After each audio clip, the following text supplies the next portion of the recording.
So this is part of a series of Hades streams where I'm doing 32 heat, boonless, and mirrorless. Mirrorless kind of self-explanatory. No mirror. Boonless just means that if I get a boon at any point in the run, I cannot use it, and I have to sell it when I can. It's one in a series of 6. I did every weapon. This had been done once before by Nana, which inspired me to do this. She did it once with the rail with Hestia, and so I wanted to use a different rail aspect and also use all 5 other weapons because I thought it would be really fun and interesting, right? To be the first person to do it, and also just to showcase the different weapons. I just thought this is a really neat challenge. It's a little different than like speedrunning, for instance. The footage here is from a little while back. I recorded these all in February and March, I believe. And then I was super duper sick, which is unfortunate. I was a bit under the weather. So I don't remember exactly every single thing I did, which will make it fun for me to watch. And also, the guests haven't seen it ever before. So it'll be super fun for everybody to watch. With that being said, I think we're going to hop into this one. I'm going to start the little death here that proves that we're unseated. And then we can just kind of talk about things, right? We're going to get into things in a moment, but we have a special guest. Joining me today is Whitefire, friend of the channel, friend in general, you know, fellow streamer you should definitely check out on Twitch at Whitefire, and also a early access playtest, right, for this game. So well informed, and yeah, welcome in, Whitefire. How are you doing? I'm doing pretty good, thanks. Glad to be here. Very excited to see what sort of shenanigans you got up to on this 32 heat boonless mirrorless escapade. Speaking of which, look, I'm already at 6 health. So not a very good start. Sounds like a good start. No, but for anybody joining in, so this is a video. We will be like pausing, rewinding, talking, so on and so forth. The start here, actually, I should get into that before we get going. The start here, and the reason I'm at 6 health, is because of seeded versus unseeded runs in Hades, which is something I kind of sort of learned not long before I did this. But basically, I'm dying at the beginning of this video so as to show that I didn't pre-plan the route, the run, the rooms. I don't know, if I imagine you can elaborate that probably a little better than I can. You actually pretty much nailed it there. So the whole deal with seeded and unseeded is if you die, it shows that you haven't gone through and mapped out the path of the run and then just restarted. Yeah, it's just to make sure that, you know, it's a legitimate unseeded attempt. And so with that being said, I think we're kind of sort of just going to hop into things, right? Unless there's is there anything that you want to open with about Hades in general, actually, Whitefire? Hades in general, it's a very fun game, and you should all play it. Is that enough of an opening? I think that's a pretty good summation, actually. You know, I think you nailed it. But yeah, so this beginning part, I'm going to go ahead and actually play the video. This beginning part is just going to be me dying to traps. They happen to get me. They're very difficult to avoid, right? You know, it's a very tough area. Then I will go back to the main area. Probably, I think I stop at the shop because darkness, you need a lot of darkness to get badges in this game. You need an absurd amount of darkness to get badges in this game. And badges are fun, right? Should check the garden. So yeah, then we go into the garden. I'm probably going to have to pause for the Pact, but the Pact is also a command in chat for anybody who stops in later, or wants to see it for longer than we talk about it here. I think I need my bow. Cool. I have to pause, he says, and then I'm not ready to pause. Okay, let's back that up. There we go. Okay, so this is the Pact that I believe I may have had heightened security on in a different run. I'm not certain about that. But other than that, I believe this is the Pact for all of the runs that I did. The main takeaway, for me at least, was I'm not comfortable using tight deadline. So that's not going to be on the Pact. It's very much the opposite to how a lot of people play this game.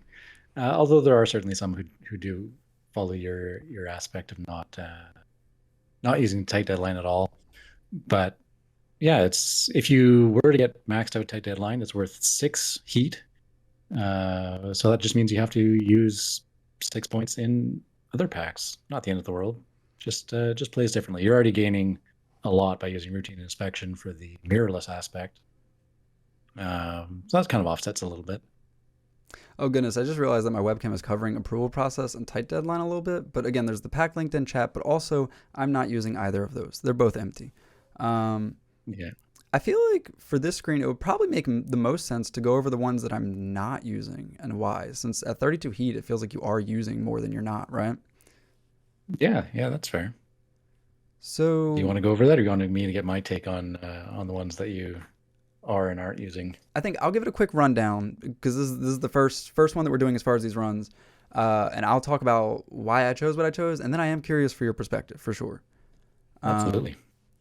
So you got a couple up top, like the lasting consequences and the jury summons. They're there, but they're not full, and that's just kind of because I felt like they were the lesser of the evils of the like general, just like stat affecting things. But the ones that I'm not using at all. So you have extreme measures 4.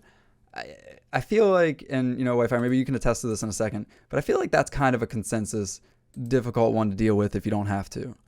And then you have forced overtime, which, I mean, I guess it's the same thing I just said, but I feel like forced overtime is the one that most drastically affects the enemies because it's not like a passive stat. It's a very, like, functionally it's a passive stat because it is just a speed boost, but like in game, it very much affects how you handle things. And also with one dash, when you're not using a mirror, makes it a bit difficult. Heightened security was a very specific one. I think I did a few attempts with that on, and I think I didn't end up using it for any of the attempts that counted because I learned that the vases, that's a fun word, that Hades summons at the end of the game are traps, and they do a lot of damage with heightened security on. I genuinely don't think I was worried about a single other trap in the game, which is why I usually have heightened security on almost all of my runs. But for this one, it's not fun to lose to a vase at the end, you know? Yeah, they really are invasive. Yes. Yes, they are. Approval process I have turned off because, and it seems kind of counterintuitive because if you're not going to use a boon, why would you care which boon you get? But the problem is during a boonless run, you can't use a boon at any point and you can't benefit from it. So as silly as it sounds, you kind of do have to actually selectively choose which boon you want. Like for instance, I'm going to be using the bow for this escape. And if I had to only have the attack or special, like if I had to get a boon for one of those two, you're going to choose which attack you want to be left with if you're only going to be able to use one. And if you don't get that choice, it can make it significantly more difficult, and that'll probably be relevant in this specific run. So that won't take too much clarification. And then tight deadline, I kind of opened talking about that, but that's just kind of a me personal thing. I'm not comfortable with being rushed. I've never been a speed runner, so I would rather make more enemies on the screen or make the enemies more difficult or face a challenge to where I can try to mitigate it and take my time and play it relatively safe, I suppose. But yeah, that's generally the strategy for the whole thing is like make the enemies tough, make me not allowed to make a mistake, but don't rush me, right? Is kind of, it's the perspective I take for most of these runs. Yeah, it's the QB way of life. So I'm going to do a quick rundown. You pretty much nailed everything there. The one thing though, if I could get you to share your video in Discord, and then I don't have to deal with the stream delay. But while you're working on that, I'll go quickly down the pact as well and just kind of give some of my perspective on it. So hard labor, especially for mirrorless and boonless, it's a pretty easy choice not to take that. You could argue that taking lasting consequences is actually more harmful if you get hit, because the 20% increase in damage that hard labor, like 1 point of hard labor would give you, would be less than losing 25% of your healing. It's kind of one of those weird things where you don't want to get hit anyways. So maybe taking hard labor incentivizes you to not get hit even more. It is more punching, of course, if you do get a hit. Convenience fee we don't really care about because it is boonless, so it doesn't matter if they cost more. So that's cool. The jury summons, I don't know if I would have taken that, honestly, because that makes your fights longer and makes more enemies, which in turn makes the run harder. But obviously, you're pretty good at managing your situation in the game, so that works for you. You already talked about extreme measures, and yeah, the consensus, like you said, is that extreme measure 4 you almost don't use even up to like 50 heat runs. It's not till you get after that like the really hardcore high heat players even start to use extreme measures 4. There are a couple who do it, and most people think that they're just mad. Calisthenics program kind of falls in the same thing as Jury Summons, in that you're making the enemies harder to kill. It's not the worst thing to invest in, especially when you don't have something like tight deadline to sink points into. Benefits package 2 is kind of a gimme. Like, that's pretty much anybody who's running 32 heats probably going to take benefits package at least 1 point, if not 2. If you're using forced overtime, you might not take benefits package, just because some of the benefits you can get, like speeder, being sped up even more, not a fun time. Middle management is kind of a gimme at any heat level. Like, if you're looking for a heat to take to learn how to play with heat, middle management, great option, because it only affects mini bosses, right? So that's not too bad. Underworld Customs is just a natural fit for boonless, because you're wanting to get rid of any boons that you're forced to take anyways. Forced overtime, you kind of touched on. This one of those things where if you practice with it, it's not too bad, but it definitely isn't the first choice. Like, maybe 1 point, like 1 level, which is worth 3 heat, as it says there, might be okay if you're used to it, but not critical. Heightened security, again, as you touched on, you pretty much nailed it. Like, it does so much damage, and when you're not having any boons and any mirror to help boost your health and your recovery, it's like kind of a no-brainer to not use heightened security. Routine inspection is just free because you're doing mirrorless. So routine inspection, for anybody who doesn't know, reduces the options you can use in the mirror. Every level in it takes out 3 of your options, up to 12. None. Damage control. This one's a little controversial among people, because I wouldn't say controversial, but you using it for all of your weapons might be controversial, because things that hit fast, just get rid of damage control is no problem, but slower weapons, it's a little more punishing. Approval process, again, you kind of nailed the description on that one, where you need to be able to choose what boons you do take, even if you're going to get rid of them, because you could be forced into taking something that you can't get rid of, and that does benefit you as a player.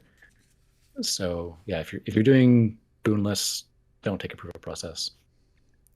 I will say, just based on the conversation, the perspective that we both had on those, a couple things that you made me think about was the damage control, the jury summons, and the calisthenics.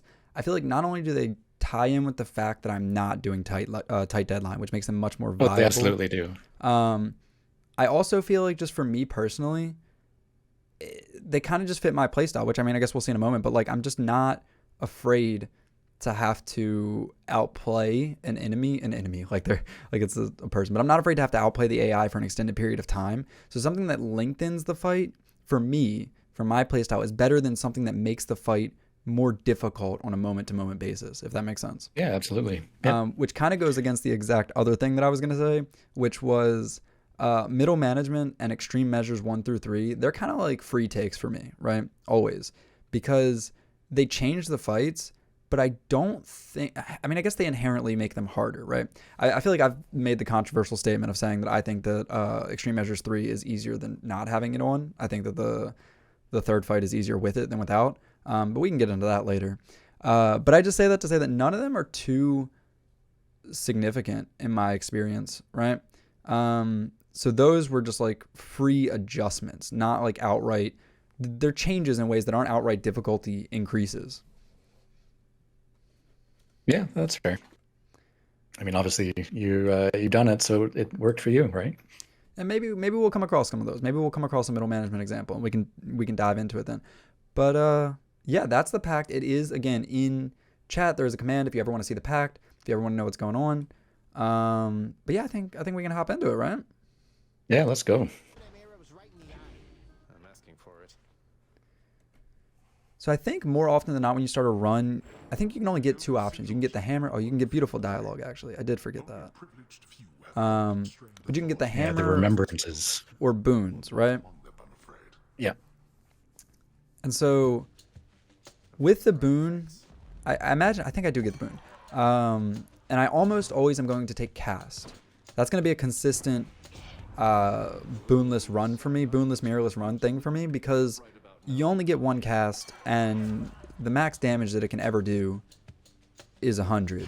So, I mean, 100 is not bad damage. It can get rid of enemies. If, like, for instance, I got a hammer from the jump, I could just, you know, use my cast to one-shot some of the Tartarus enemies. But in general, not going to be something I'm going to look for. Yeah, that's actually interesting that you would. I guess it makes sense though, because like you said, you're not valuing the cast, and since you don't have a mirror, you're not getting any benefit from your cast anyways. Aside from 50 damage, you only have one of them, so it's not really a big loss. You're absolutely right there. One thing we didn't actually touch on, which I will while you're fighting these brimstones, is your keepsake. So I assume you're going to be using the Shattered Shackle for all of these runs, because it just makes sense. If you're running Boonless, what the Shattered Shackle does, for anybody who doesn't know, is it gives you a, I forget the percentage, it's like 75% or 50%? So in this build, which is the most recent, the current one, it just outright doubles your damage, so it's a 100% increase. Okay, it's 100%. Yeah, it's changed a few times. I forget what it is. But anyways, you get 100% damage buff to your cast, attack, and special, as long as they don't have a boon on them. And since you're trying not to have any boons anyways, it's basically your only source of damage increase. So you took a few chunky hits there.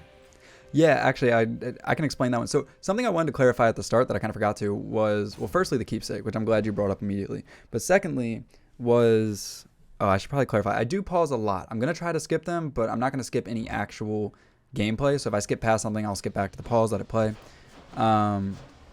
And then I'll forget my thought that I was just saying before I paused there.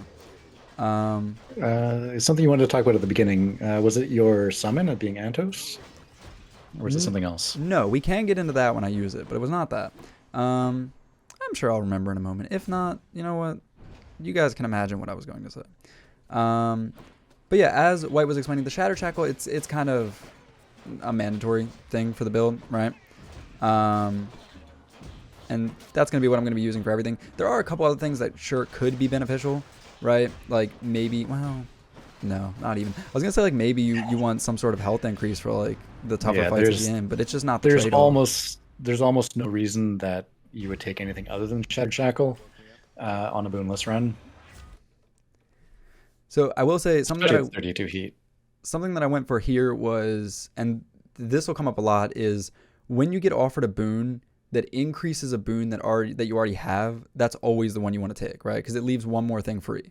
Like in this situation, I can either lose my attack, lose my special, or lose nothing, right? Functionally, it's going to make the boon I already have better. And so that seems like an obvious one, particularly with Demeter, but every god can offer you a boon like that. Like if you have Hangover already from Dionysus, you can get something that makes your Hangover better. Well, then I'm going to take that, because if I use the Hangover, then my run is already ended by default, right? So that's kind of the strategy behind this selection. Yeah, and that makes sense. So in the game terms, we would call those either tier 1, tier 2, or tier 3 boons. So in order to get a tier 2, you basically have to have a tier 1 first. So tier 1 would be your core boons, like your attack, special, cast, dash, or call. Then the tier 2 ones are eligible to show up. There are a few tier 1 boons that aren't core, but those don't really matter too much for the context of what we're talking about here. So I do remember what I wanted to say a moment ago, so I'm not going to leave that cliffhanger out there for forever. And that's in regard to what we were saying about the cast and like not generally wanting to use or worry about that. Another reason for that is when you're doing a boonless run, it's funny to say, it sounds kind of silly to say, but you do still have a build. And your build is, well, I guess firstly it's how many health upgrades you can pick up, but in addition to that, it is the hammers that you get. And the hammers in this game, and you can correct me if I'm wrong, but as far as I'm aware, the hammers only upgrade your weapon and not your cast. So not only Correct. is the cast not very powerful by default, not very useful by default, especially mirrorless, you only get one to use for the extent of the run, but also you can't upgrade it, whereas you can upgrade the weapon. Yeah, and we see you got a hammer there and you took Flurry Shot, which is a very smart choice, I would say. Especially as someone who does not like to dash strike, despite clearly being the optimal way to play.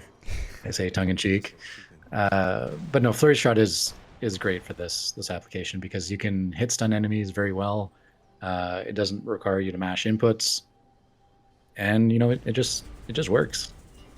So I do want to go over what I did there. So one thing I want to clarify in regards to what you just said is Wi-Fi and I have talked about Hades before, right? Just in general, in his stream or my stream, just in general. And one of the things when it comes to my gameplay is that you can use words like safe or slow. I don't know, safe, slow. But Wi-Fi actually used a word recently that I really like, and that's that I focus on mitigation first as opposed to like damage output. And I feel like what you were just touching on as far as not necessarily dash striking or going at the enemies kind of ties in directly with that. And it ties in with the flurry shot pick as well. I want to stay as far away in place and get my damage until I'm forced to move. I don't want to move in to try and increase the amount of damage I can do, right? One other thing I want to touch on real quick, and then I can play the video and we can continue talking, is the reason I took this trove here is money is not a big deal in that I'm never going to buy a boon. But money, certain benchmarks are a big deal in that I would love to at all times be able to afford a Centaur Heart because they are very valuable for this kind of run. Absolutely, yeah. And with the cost increase, I cannot currently afford a Centaur Heart. So that is and of course the fact that we're in Tartarus, so it's not the most threatening trove. I couldn't remember what it was called until I looked at the screen. So that's the strategy behind going for this one. I want to be able to, if there's a shop coming up, I want to be able to afford a Centaur Heart. And that's I figured that's what you were going for. So I know boons at maxed out convenience fee cost 270, which means that the heart's like 225 or something, somewhere around there. Correct. Yeah, it's 225, and I was gonna say that's like the key number in my mind in general when I think about money while doing this escape, right? Is what I'm doing worth it to get me to 225, right? Or like another way of looking at it is like there's that little well right there. Is buying this gonna risk putting me under 225, right? See, like I'm just at checking the well, now. Of course, yeah. Taking the healing, that's safe. I mean, you only have 60 health, so.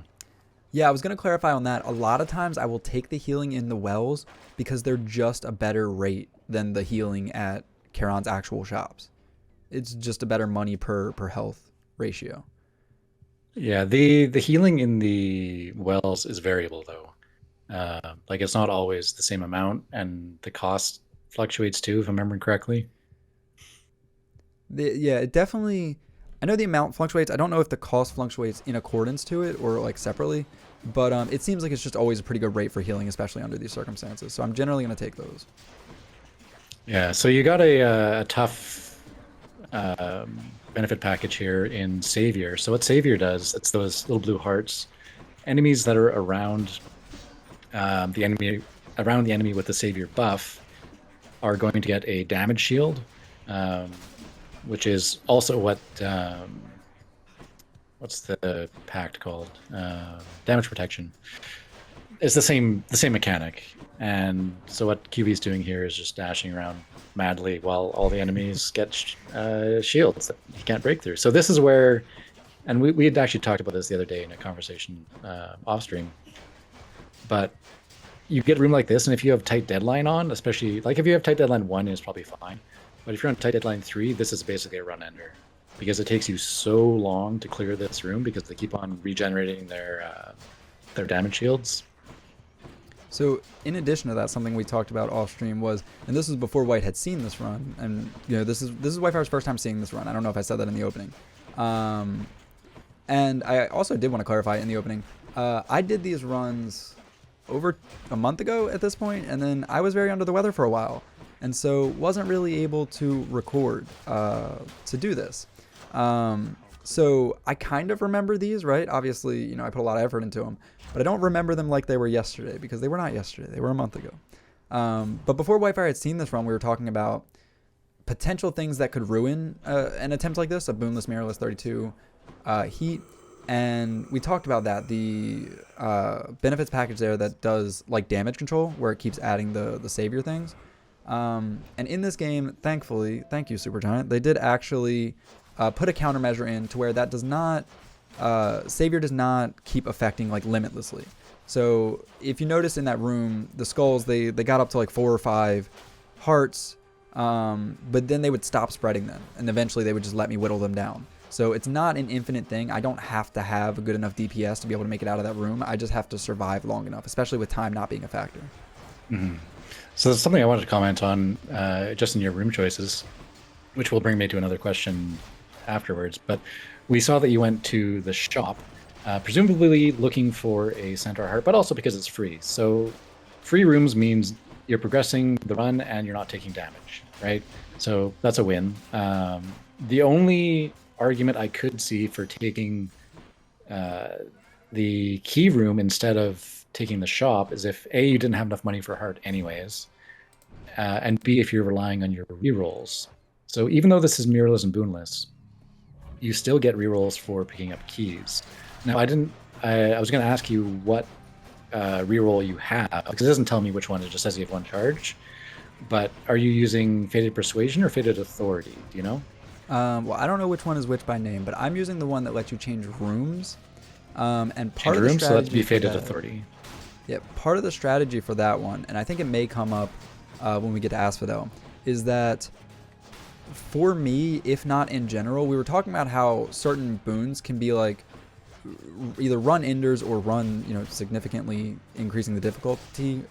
That's a compound word. Don't worry about it. Sure. Yeah. It's like German. Just keep on adding words together. Yeah, it makes something, right? It's got the little hyphens. Trust me. When I transcribe this. But yeah, no, certain boons can make things very, very difficult, if not end a run. And Hermes in particular seems to do that for me, because he does things that affect your dash or your speed, and you kind of sort of can't not use those, right? Absolutely, or at least myself, I don't trust myself to not dash twice. Like, sure, I could get the extra dash and then just, again, not dash the second time. But that's something that takes a whole lot of focus, right? So I would rather not get Hermes. This will be the end shop coming up. And I'm assuming that's kind of what you're debating there, if you buy something from the well or if you save for the shop. But yes, you're absolutely right. Using Fated Authority, the one that lets you to reroll rooms, is the correct... I mean, I wouldn't even say it's like it's up to preference. It is the correct choice if you're running boonless, because it lets you avoid certain situations by changing the rewards. Because being able to reroll the boons you get means absolutely nothing.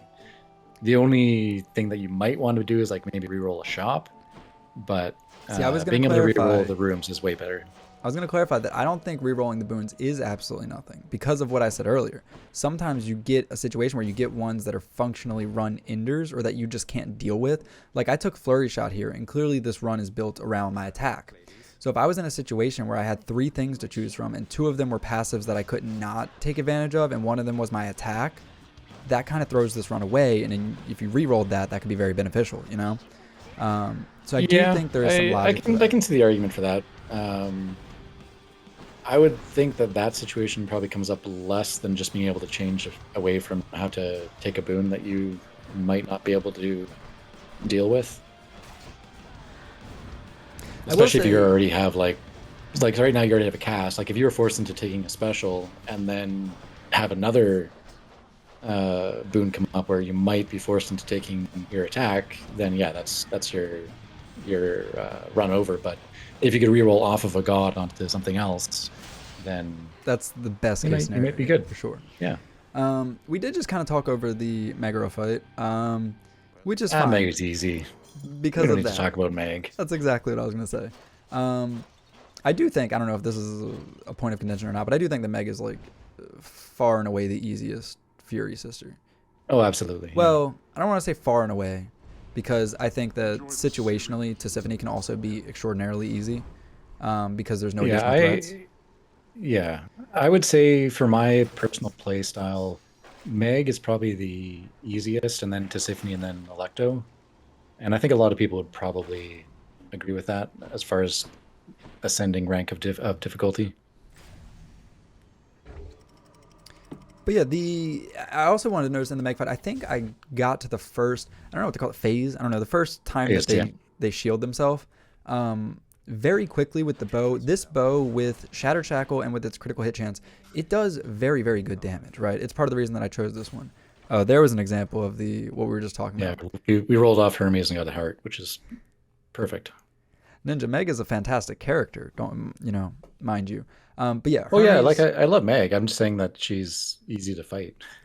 Hermes is one of the biggest threats to ending a run. Now, one of the problems with the rerolls that you get is you're rerolling from a select amount of options, and you're not guaranteed to get something better. So you want to roll off a god, and you want to get money or a heart. A heart is fantastic because that's actually beneficial. Money is fantastic because it's not a god, so you don't have to take a boon. But you can roll a god into another god, right? And if you happen to have two, you can roll back into the same first god again. So it's not guaranteed that this was going to go well. This just happened to go extraordinarily well for me. We can see in the interstitial hallway there before we did purge both of your boons that you had. So hey, cool. Yeah, I probably do those very quickly every time. That kind of just became a matter of fact thing for me. This was a very silly moment where I could not shoot him for the life of me. Yeah, I think there was you were behind a little bit of terrain there, and it wasn't locking on, which it'll happen sometimes. The lock on for the most part is very beneficial. I appreciate a good auto aim, right? But there are select times when it can backfire. I think it happens later in a room in this run where like I'm trying to hit a trap and have enemies walk into it, and he just keeps aiming at individual enemies. Yeah, the auto aim generally is very good unless you're trying to do hyper specific things, and then yeah, it's pretty unwieldy. But you can manage it a little bit. But if there's enemies around, you're pretty much going to be shooting at an enemy. So if you're trying to hit something that's not an enemy, kind of good luck, right? I will say that these, although they don't do much damage, these purple beams, but that's a benefits package thing, they are, I shouldn't say don't do very much damage because they do 2 damage for each hit, and the hits hit very rapidly. They, for me, at least in my mind, I don't know about like how much they actually cost me in my runs, but they were a very big threat to me. Yeah, they're a danger for sure. It's like having to fight the Doomstone in every room, even though the Doomstone isn't there. Doomstone being one of the mini bosses. For anyone not familiar, the big giant crystal. I will also add that this was very relevant in this room. Actually, I'll back up to it real quick. Right around the same time that I was talking about the beams, there you saw I got hit by a beautiful, wonderful green bomb. Green bomb. Yeah, it's the I can't think of the Spider-Man villain now. But yeah, the guy who throws bombs, pumpkin bombs. That's not green at all. Don't worry about that analogy. We're gonna move on from Green that. Goblin. There he is. Yeah, perfect, wonderful. QB not being able to name a comic thing, and I do. Wow, Isn't that what's crazy? the world come to? Zagreus is basically Spider-Man, right? They're not similar in any way, but I'm gonna Sure, roll they with it. both wear red. Sure, why not? But no, I bring this up to say that one factor, because we're kind of just casually talking over the early levels, and that's because they're the early levels. But one factor during this run and during Hades gameplay in general is prioritizing your enemies. So those blue skeleton guys, Whitefire probably knows the name. I do not. They are bone rakers. They are relatively easy to deal with, specifically because they don't have a projectile and they move in very predictable and slow patterns, right? They'll do a big jump to get close to you sometimes, but then their actual attack is very deal withable. The green guy with the projectile there, that friend, he is not as easy to deal with, particularly if he's... The burn flingers can hit you off. That's the green guys, burn flingers. They can hit you from off screen, which is not great. So you do have to be careful of that, which is actually what happened to you. I think you got hit from off screen. Correct. Not only can they hit you from off screen, they're also just they throw their projectile very straight and very fast. Now I don't know if that's a general thing in gaming. That's actually okay. So I'll jump in here. They have 2 attacks. They have a fastball and a curveball, I think is what they're actually called in the game files. So the fastball does not track and it goes fast. That's the one you're thinking of. They also have the curveball, which is slower but does track.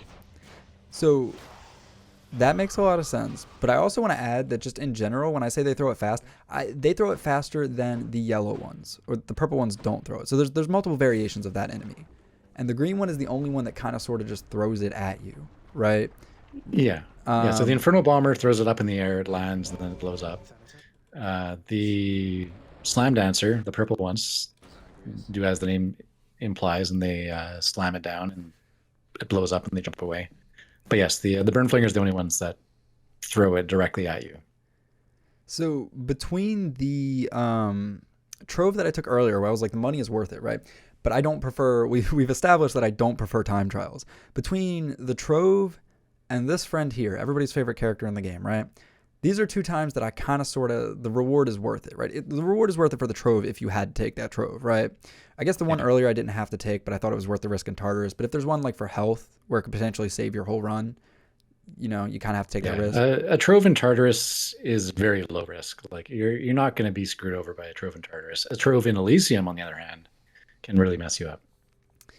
And then same thing with this friend here, not so much the risk, but the likelihood of winning. So in Elysium, where enemies have more health and I can barely upgrade, I only get the hammers to upgrade myself, I don't get much more powerful throughout a boonless, mirrorless run, right?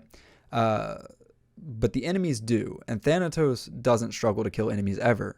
So you kind of have to measure, do I want to use Thanatos as a free room win, where I just let him kill the enemies and I can be safe?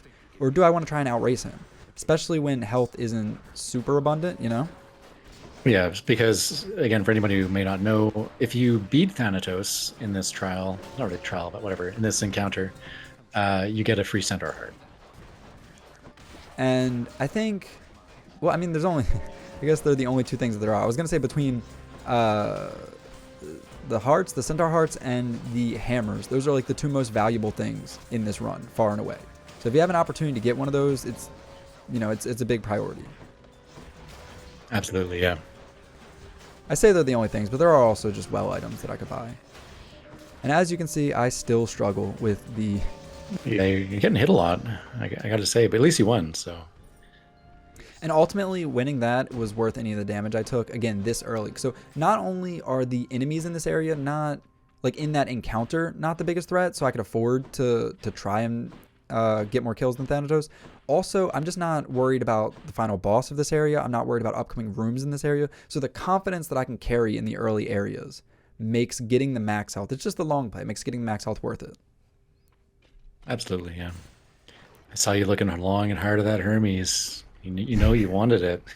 No, I think what I was doing was I was looking around the room. I really wanted there to be like gold or something, and there just wasn't. Oh yeah, the goldens. Gold or a trove. This or is just anything I didn't see. Unless I missed one, I don't think you've gotten a single centaur heart from a mid shop so far. Because you didn't get one in Tartarus. You haven't got one here. Not from a mid shop, yeah. No, the end shop. Not from a mid shop, yeah. For clarification, earlier we were talking about how the keys can get you a reroll, which is particularly useful, right? I don't have any at the moment, but they're very useful to have. The keys in shops do not do that. They have to be a room reward. Correct, so that's why I wouldn't even consider taking that one. And then I'm forced to take a boon and also a mini boss. So we'll get to talk about middle management. That's fun. Ooh, so you got the Witch's Circle. So middle management, the difference between the regular fight and is the immediately relevant. Fight is immediately relevant, which you got hit by. So in the normal fight, they just shoot out kind of the spirals of the purple orbs, and in middle management, they're going to shoot out these invulnerable, I would say invulnerable, the indestructible orbs in addition to the normal spirals. Although it was actually kind of strange there because they did like, what was that, like 4 or 5 of those in a row? Normally they kind of intersperse them more. Yeah, I mean, that fight didn't take really that long. We can rewind a bit. They did a lot of the ones that aren't able to be destroyed, which has its positives and negatives. That is a little unusual. So I will say that, well, as far as my perspective, I'll take your word that it's unusual, but I've kind of I thought they did them equally, you know? Yeah, normally they're more intermixed with the regular attacks, I would say, from my experience. But like you were saying, kind of half said, the advantage of them is that there's only like 4 per attack, as opposed to a giant spiral of them. So, yeah, they're definitely easier to avoid. I do want to say that, you know, that's the trade-off for those. They're slow and they're easy to avoid. Even though I got hit by like 7 of them, don't worry about that. But for this fight in particular, even though they have benefits, I would have definitely preferred the other one because Hades is not a traditional bullet hell, because you can destroy bullets. Like, sure, you can avoid them, but your attacks destroy specifically the witch's standard bullets, because there's a lot of enemies that you can't, right? Elysium's projectiles you usually can't. Well, Elysium soldiers is what I was meant there, like the shield guys or the sword guys when they do their like ground beam. But yeah, I paused here because I wanted to make a point. This is kind of what I was touching on earlier. Taking the attack one kind of, it dooms me because I couldn't think of a better word. Taking Blade Dash also very troublesome. So thankfully the cast is there as an option. And I've spoken already how like the cast is my preferred thing to take anyway. But if the cast wasn't there and say it was the thing that just makes you do flat more damage on your attack, special, and cast, that's a tough draw, right? Yeah. So those are kind of the situations that you're hoping to avoid. Ares in particular is kind of problematic because he likes to give more just damage boosts in general that are hard not to use. Yeah, absolutely. Like you couldn't take Urge to Kill. Like Slicing Shot obviously is the easy choice here, but you could have easily had harder choices than that. Thankfully, with Ares, and we kind of talked on this tier 1, tier 2, you take the cast and then you can get a bunch of things that make the cast better. So that's always nice. Those yeah, like the last thing you want to get is like a Vengeance Boon, which you would have to have a curse. Actually, no, you don't even have to have the. I think you can offer the Vengeance Boon without even having a core boon. But anyways, you would want to take that because as soon as you get hit, then you're using that boon, right? Yeah, those ones are ones that I just couldn't take. Those were another ones that were like absolutely have to avoid. I did want to make a point. The first enemy that was in this room, the one that's dropping out of the sky, I think that may be my single most. I think that may be my single favorite enemy to attack in this entire game. Really? They're so satisfying. They just sit there, and you get them stunned so they can't even run away, which is the only thing that they can do anyway. And then, you know, like the first one didn't even get a chance to move before he was defeated, which, you know, I suppose you can do that with a lot of enemies, but I don't know. He's just there, you know? Yeah, I will say I think it's probably it's lucky, I would say, maybe you feel differently, that you didn't get the Mega Gorgon mini boss here in Asphodel. So that's something I was going to touch on earlier when I did get the Witch's Circle.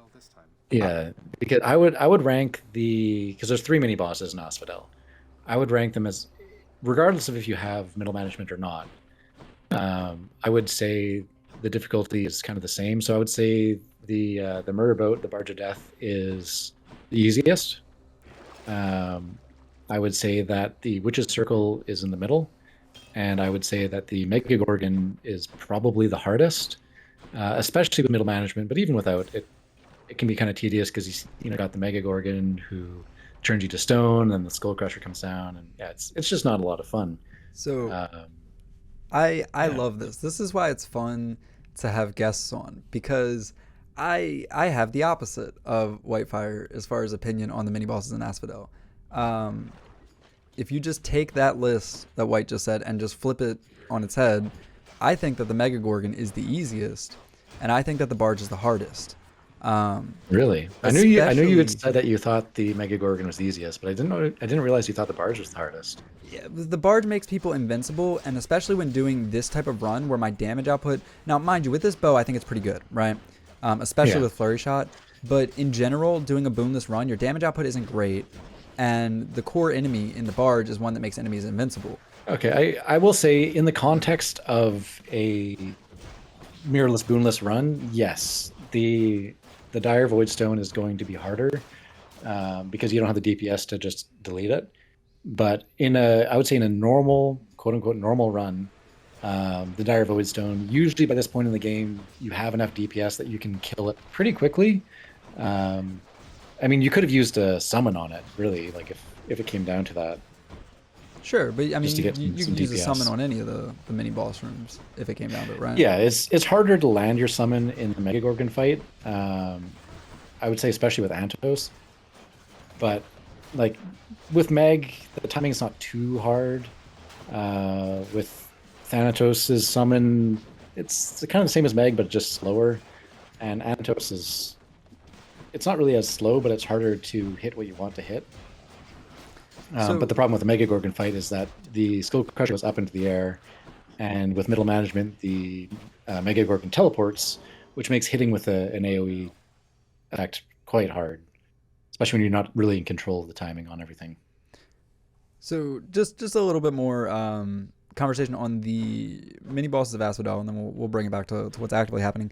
But yeah, I think that the Mega Gorgon and the Mega Gorgon's friend, I remember the names you just said. Pressure.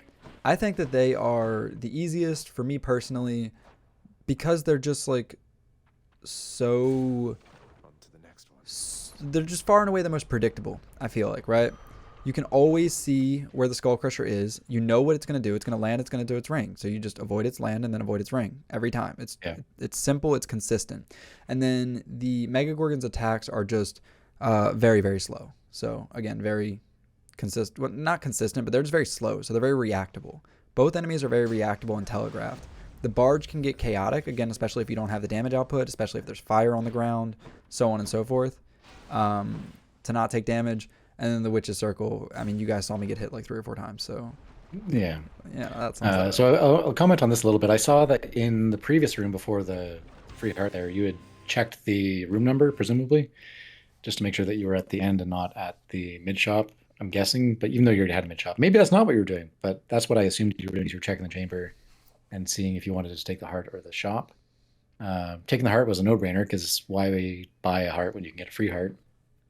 But then I will also say, real quick, I appreciate you taking the time to stop and fish, because that's probably why you won this run. You blessed your run by catching that fish. Was I perfect? I wasn't paying attention. It was a perfect catch, yeah. It was a crustacean.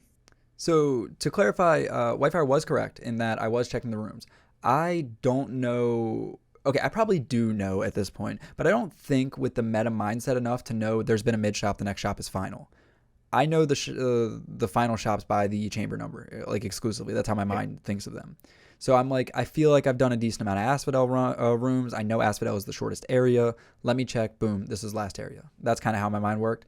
I will also add that I think I took the heart pretty fast, but there are times where I'll stop, especially, again, if it's Elysium or, you know, later. I guess you can't. There's not an end shop later. But I'll stop and pause to consider a shop over a heart, just on the basis that the shop could have, especially if I have a bunch of money from selling things at that point, it could have both health and heart.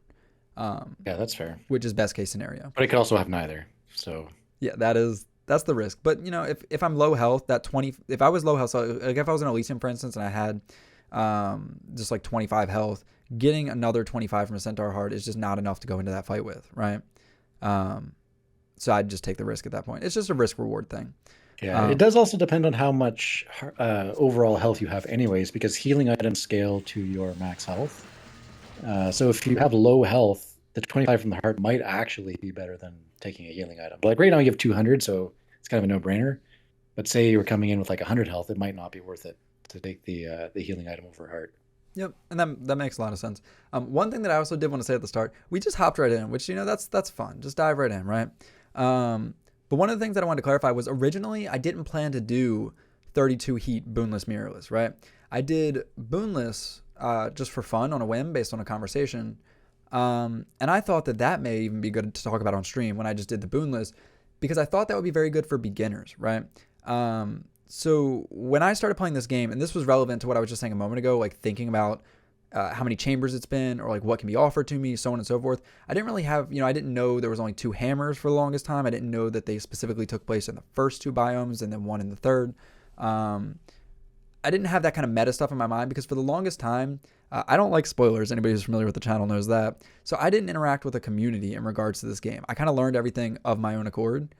And so I thought that it would be interesting to share my perspective on how to use weapons at their bare minimum, which is what boonless is. I'm just taking advantage of what the weapon can do. So if I can do this with just the weapon, you can do this with the weapon with additional benefits, right? Not saying like, oh, this is easy, but just saying I think this is a good way to teach or show off how to use different weapons. So I thought that was a good idea, just boonless. And then Nyanya, friend of Cortenberry's channel where I like to hang out, mentioned that she had done a 32 heat boonless, mirrorless. And so I was like, maybe I could do that, right? That sounds fun. We all agree. And so Nyanya was the first person to ever do 32 heat boonless, mirrorless. And she did it with the Hestia aspect of the rail. And I wanted to see if I could do it with every weapon, including a different aspect on the rail. So that's how this came about. But I say all that to say, while we pause at me doing 120 damage to Lerny here, I say all that to say that I went into this with the mindset of, well, I shouldn't say I went into this with the mindset. Before I started this at all, I was thinking, how can this be a good showcase for like players? Specifically, before I went into the commentating. Obviously, when I was playing, I was just focused on how to win, right? But I was thinking, and that's why I was talking earlier, like strategizing what enemies to choose. And I'm kind of just like deleting a lot of enemies. Like the first phase of Meg was almost immediate. This phase, he got like 1 attack off, right? But I did think this is a pretty good showcase for, at least from my perspective, how to utilize different weapons. Specifically the weapons themselves and not builds or boons to accommodate them. Yeah, it certainly makes sense, because then you're really just focusing on the execution of the weapon. You're not relying on, damage increases. You're not relying on secondary effects. It's just, this is the damage you can do with the weapon. Thankfully, and we've kind of like been going over things as we've been explaining as well. But like I said, I think that, so Hestia, it seems, I want to think that other weapons are better than Hestia just because I like to be a contrarian. But Hestia was kind of like the obvious choice for this because it does such good damage output. But I just want to point out that I think of the weapons that I chose to use, the aspects that I chose to use, I think this bow may do the most consistent, strong damage output. It's not the most burst damage at any given time, but it's just consistently putting out good numbers, and then there's also a chance of the crit making them even stronger. Yeah, absolutely. Like having the Zag bow, which I did a you remember recently on my own stream, I did the fresh file hell mode to credits, just to see how many attempts it took me to reach the credits. And I used Zagbo a lot, just because it doesn't take a lot of investment. You can upgrade it super early on. It only takes 5 blood to max out, and like you said, you get that nice crit chance. You don't have to worry about picking up an Artemis on your attack. You're already going to get the crit, so you can kind of do whatever you want and know that you're just going to have that good damage in your pocket. So for this Lerny fight, I feel like you can see when it's just Lerny as the primary enemy. I haven't struggled too much damaging him and avoiding his attacks. I kind of just went through both those first 2 phases very quickly with this bow, right? Which is something that I can touch on as we continue going. But having enemies that stand still and let you get damage out, generally helpful, right? I think that's part of what makes the final fight interesting, is that for the most part, especially in the first health bar, I can't say phase because I feel like there's a bunch of phases in that one, he doesn't really stand still ever. But Lerny does. Lerny loves to be stationary. So when Lerny is by himself, he's not too hard to get good damage on. But when Lerny's not by himself, he can be a bit of a threat. You'll see I get hit here. Specifically, he has 2 attacks that give me the most trouble, again, me personally, and that is the one where he just lunges very quickly, because if you're not paying attention to him, it's very telegraphed. But if you're not paying attention to his telegraph, it also moves very quickly. Similar to what I was saying earlier with the Green Bomber. The Green Goblin, you guys all know and love. And then secondly is Lerny's Head Slam. So at this point, I don't know if I don't know if I use Antos or not, but that was the debate in my mind. Do I have enough health that I'm confident to not take any more damage or not? And while I was deleting his previous health bars, I was at 49 and I was like, I still have all my summons. Let's just take care of this whole health bar. Yeah, and that's definitely a fair calculation to really have to make, because it's nice to have the summons for later, especially when you get to Styx and we get up to the heroes, before Styx, of course. But the summons are a resource, right? They basically let you delete an enemy. But if it's a matter of clearing the last phase of the learning fight without taking damage, or not having a summon for later, then I would definitely just choose the not taking damage.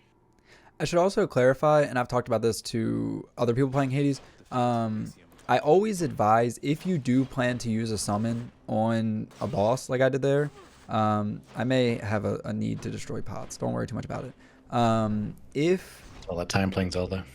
If you do want to take out a boss with a summon, I do recommend doing it on their final phase, right? Most of them are harder at that point. Yeah. I feel like it's a lot of people's instinct to just start a fight and do a summon if it's possible, but I don't recommend that. Yeah, and there's a number of reasons for that. The only exception I would say is that it's almost always better to start the hero's fight with your summon rather than end it. And you might have a different thought on this, but the reasoning behind that is that at the start of the fight, you have both heroes still alive. They both stand still for a few seconds at the start, which means that you're going to get the most damage for your summon words are hard, versus any other point of the fight. So if you wait till the end, there might only be one hero left, so you're only going to get half of your potential damage output. You might miss because he's moving around. At the start, you can just drop it and you're done. Generally speaking, you're not going to be summoning against the Furies because, I mean, you could technically with Antos, but kind of the meta is most people use Meg. But you can use non-Meg summons against the Furies. But I digress. I think it's not really worth it on the Fury fight anyways. Last phase of Lurny is just a nice way to end a fight. And if you do it on the Hades fight, there's a good chance that you can still miss because he may just immediately go into darkness. Whereas if you wait for the second half of the Hades fight, he doesn't go into darkness anymore, so you're more likely to be able to hit him. so. I do want to touch on what you were saying about the heroes because I do actually have a different opinion on that relative to both the challenge and in general. But real quick, I did want to point this out because I said I wanted to like talk about the strategies used. The strategies used just in general while playing this game. You'll see one of my favorite things to talk about in this game or any game in general is hit stun looping enemies, right? A lot of people, I feel like, think about damage output and how quickly can I kill something. But at this range, with this weapon and with Flurry Shot, this enemy does not get a chance to move or do anything, and I can safely defeat it. Both of them, actually. So that's part of the reason I took Flurry Shot, right? This gameplay that you're seeing is generally how I would be playing the game if I didn't have Flurry Shot, except I would be having to charge each one, and then I'd back up and avoid and charge again. I would still be staying at this distance and not dash attacking and not going towards enemies, but I would just be doing it a lot less efficiently. In general, the ability to hit stun loop an enemy or the ability to heal yourself were generally my go-tos during these runs, right? Because this isn't the only weapon that has a Flurry Shot equivalent. Some weapons can do this by default, even without having a hammer, which is also very useful. It's kind of like the primary appeal for me the first time you ever start using the fists, right? But yeah, getting enemies in and I'll pause here so we can talk about that decision as well. Getting enemies in an infinite hit stun is generally what I look to do while playing a game like this. As far as we were saying like earlier, the mitigation, it's the same concept there. Yeah, absolutely. There's actually one thing I'll point out. I don't know if you know this or not about the enemy in chariots, the big chariots. If they're charging at you and you dash through them directly behind them, they will actually stop their charge in their tracks and go on a cooldown. I feel like I've probably seen versus that running happen, away from them. but it's not something that I would just know, for certain by heart. Yeah. So But it's a very useful little bit of tech to know because, especially if you're playing like forced overtime or with the speeder benefit on a chariot, you can't outrun them. So you end up having to dash, either avoid them somehow, like with terrain, or if you just, like I said, dash straight through them behind them, then they will stop, which is very useful. yeah, I definitely don't think I knew that. Like I've probably seen it happen a bunch, but it's not something that I just knew as a fact, This decision here because like you were saying, sometimes you kind of have to do that, right? If you don't have the terrain and they're faster than you given the circumstances, you don't really have a choice. And again, if you're talking to somebody who's relatively new to this game or like is like taking down tips for this, I do also think that in general, outside of that specific instance with the chariot, dashing through enemies' attacks it's going to become relevant that's very important as a technique in general, right? That's the best way to avoid attack if that's something you can do, as opposed to just dashing away for distance. I will do dashing away for distance a lot because I like to keep my distance to begin with. But if you have to be close, it's safer, but it's less effective. So for this Daedalus hammer, I'm gonna be honest, I didn't really love my pool here, right? I was hoping for a twin shot or a charge shot or something for damage, just because I like that. The top one was not really an option for me, and the middle one, I don't really shotgun with the attack very often, which could make it beneficial because you could potentially get all 3 hits on an enemy. Definitely, yeah. But I don't really do that in this run, in this scenario, right? Or with this build. in general, I think, because you don't really like to play fast and loose like I do with the bow. Like I'm constantly up in enemies' face with the bow, and you're definitely more of a keep your distance, right? So triple shot's not going to benefit you unless there's a big crowd of enemies. I will say there are certain situations where like I could take advantage of something like that, or I would take advantage of something like that, but this just isn't one, right? There's definitely been good builds that you can get as well with like the charge special, and then something else that makes the special do more damage, and then you can shotgun with the special as well. But that's definitely not the route that this went. So yeah, I didn't. And if you're not gonna shotgun with the triple shot, I'm sure it has benefits that you could hit 3 enemies theoretically. I never pay Yeah, attention it to actually that, happens right? at least with 2, maybe not always 3, but it actually happens quite a bit, just with how the pathing and everything works, where auto aim will just kind of make you hit 2. But yeah, definitely. If I were you right now choosing this, I would probably also go with sniper shot here, which I assume is what you're going to pick. So sniper shot is what I'm gonna pick. But I did not think anything of triple shot. So like triple shot to me, especially again, if I'm not gonna shotgun with it, to me it's just a passive. It's like, oh, there's an off chance that I may hit an enemy and get some damage for it. That could be convenient, I suppose, right? But it's not something that I would ever do deliberately. Something I want to add right here, if that heart chamber right there was another god chamber, then I would take Erebus rooms. I'm not avoiding Erebus rooms because of the fight. I'm avoiding this Erebus room specifically because there's a better reward. Chaos, on the other hand, who is also in this room down bottom, that's one that I don't think I can ever go to. Or don't think I would ever go to, because he's just a boon. He's the same as going to a god room. Yeah, so with Chaos, they are... If you were just doing a mirrorless run, then Chaos is great because they offer you nice, buffs to your abilities. But definitely, if you're doing boonless, you can't take Chaos because it's just it'll ruin your run. Not only is he a boon, so you won't be able to use whatever he boons. He's also comes with the curse, which is just going to make things more difficult. This decision here ties into the Tartarus decision we make. Same reward, different situation, right? We're in Elysium where things are harder, and I already have money and I can afford a heart. So that was like a confident no on that one. Now, if that Erebus had been a heart, that would have been an easy take, right? Because then you're going to get 50 heart instead of a 25. Correct. Yeah, the Erebus rewards are buffed, so that is not an easy take in this situation. I probably still would have took the safe 25 there, but if there wasn't a 25 heart chamber, I don't think I've ever had that as an option. Yeah, I guess taking Erebus in Elysium is inherently riskier, anyways. So it might not have been worth the 50 heart if it had been offered. Just because, like anything else in the game, the further into the game you go, the harder it gets. With the exception of maybe Charon. Fighting Charon, the later in the game you are, the easier it is. Because the fight itself doesn't change. So here we have the Elysium enemies, and one with armor. That's delightful. With the Elysium enemies, the bows and the spears are preferred because of what I said earlier. You can hit stun trap them, specifically with this weapon, with this attack. If they don't have armor, and I shoot an archer or a spearsman, that's the official title, I'm confident. They can't... It's definitely not Great Spear. No, that doesn't make any sense. Actually, no, it's not Great Spear. I think it's Long Spear or something ridiculous like that. But yeah, anyways, with the archers and the spearmen we've established, they can't escape the flurry shot here. I think the archers technically can. You just then shoot them again, right? They can escape it, but they don't attack in time to actually do anything after escaping it.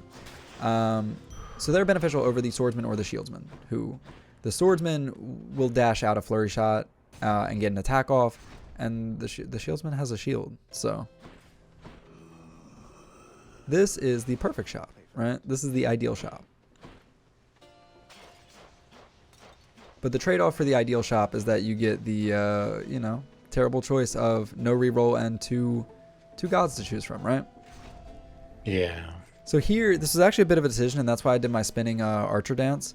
And that's because I wasn't contemplating the gods, like who could be more difficult to deal with or beneficial to get. I was contemplating the skull that's underneath of Artemis's logo there, because that implies a mini boss. And the mini bosses here, I believe there's just the 2. And one of them is terrible to get in this situation, and the other one is ideal to get in this situation, right? So one of them is Asterius, who's not an easy battle per se, but if you beat Asterius in a mini boss room, it makes him have less health in the final boss, well, not final, but the final boss of the area, right? However, the other mini boss is the giant soul catcher, I believe it's called, and that one's just difficult with no reward. So I went with the safe option here. Definitely in the context of this run, I would agree that Asterius would be the better choice. In a normal run, I would say the Dire Soul Catcher is the easier fight, just because you can pretty much end that fight in like 5 seconds if you have a good build with a summon. Now, obviously, I chose the not mini boss, and it was the perfect choice. Obviously, I still Yeah, have to it take was. the boon, but the boon offers me cast, which is ideal. I think that was my first boon in this whole area, so that's nice. And then also it's a fountain room, and it leads to the special event room, so that worked out very well for me. Stranger. Battle with Now this one's a bit of a decision because I am actually at full health. Ideal, or not ideally, but typically you would go for, or I would go for health, you know, fitting with the safe playstyle here. You don't want to go into the final boss with not a comfortable amount of health. But I was at full health, and I felt like I was going to say a pretty good build, but, you know, I guess build considering the hammers. Your build is basically your hammers and your shop items. Right. And max health, right? How much max health do you have at that point? It's not really build per se, but it affects decision making. So like I can afford to spare a few and still feel confident going into certain fights, right? But yeah, I chose to take the damage output here. Yeah, and I would probably have done the same thing. I would have taken damage, and I might even have taken damage even if I was lower on health. Which kind of gets back to our different play styles. Like I am definitely more of a risk taker in Hades than you are. But yeah, I think we're doing pretty good so far in this stage of the game. You got full health and a fair bit of health too. Mostly good hammers. It's looking pretty good for the heroes fight. Yeah, I think the sniper shot from my perspective. Yeah, by the way, Ninja, I didn't put that in the title because I felt it was kind of implied in the title. But the sniper shot, I felt like it's passively good. It's not something that I have to consciously think about, but it can also do 828, you know? So that's always nice.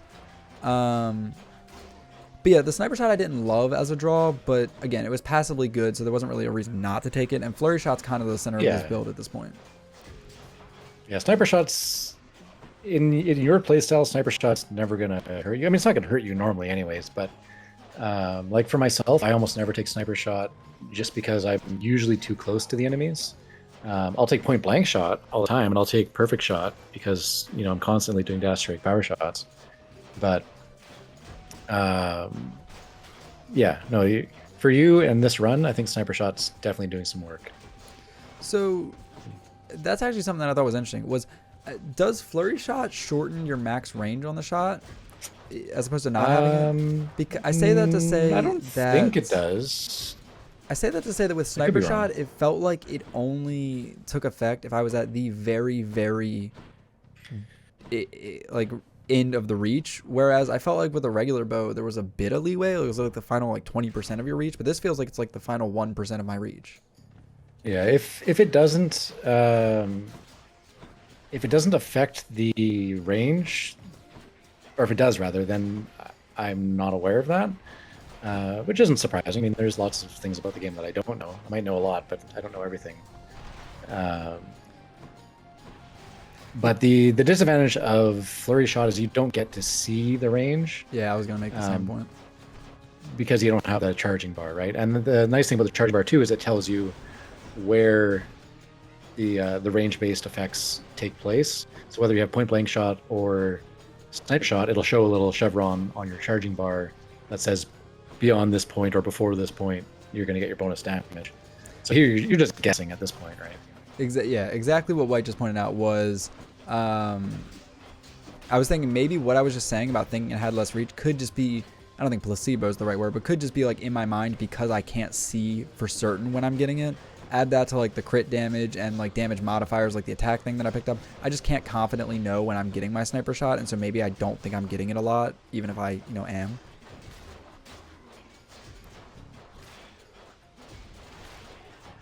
Yeah, you're basically your only indication is just the big damage numbers.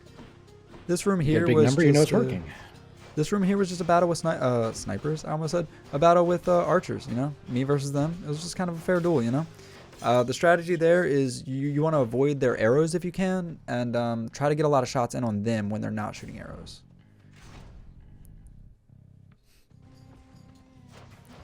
So sometimes you just gotta have some hot archer and archer action.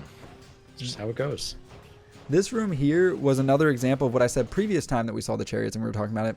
Immediately when I came into this room, immediately my mind is like, lock that guy in place. Lock that guy in place and hope that you don't proc a different enemy.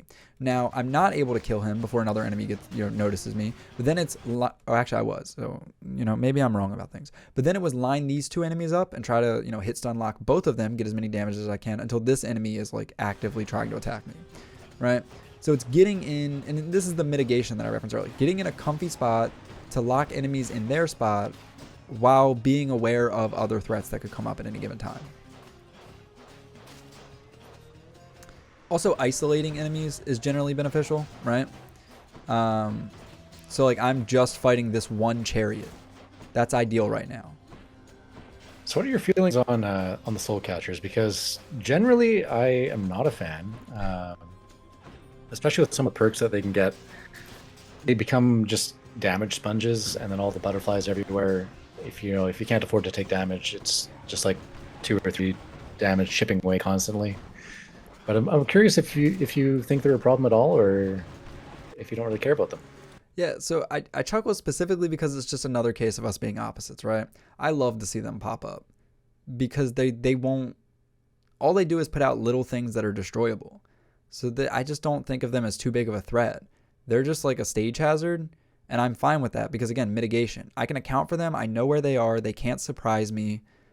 They're very predictable. They're very slow. Those things are generally going to be to my preference, right? I pause here because I want to point out that I was able to destroy this Great Shield, which was very convenient. I talked earlier about how the Great Shields are more of a threat than the other enemies because the other enemies that could be stun locked. The Great Shields can also be stun locked once you're behind them. They just have good attacks, especially if they're armored, which for anybody who doesn't know, armored variants of the Elysium enemies, and probably a lot of enemies, does change. Most enemies, I would assume, changes their attacks.